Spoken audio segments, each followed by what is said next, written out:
The Sopwith Aviation Company of Great Britain unveiled a pair of new aircraft that debuted during the Somme offensive.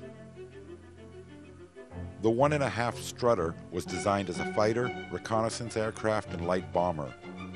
A 110 horsepower Clerget rotary engine powered this versatile two-seater to speeds of 100 miles per hour.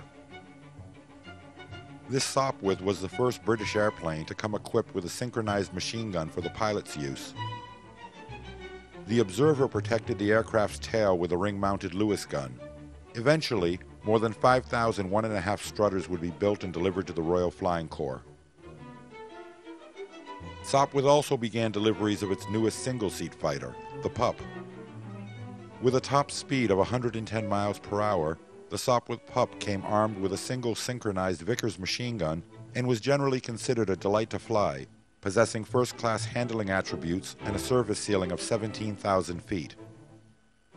The first Pups arrived in France in limited numbers with the Royal Naval Air Service, but by the end of the year were being deployed to RFC squadrons in greater quantities. A third new machine had also been developed by the Sopwith Company, but it would not reach service until the following year.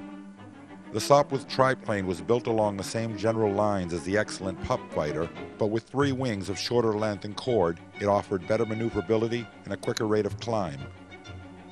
When the airplane eventually reached combat, it would be with the Royal Naval Air Service, where it would have a brief but spectacular career.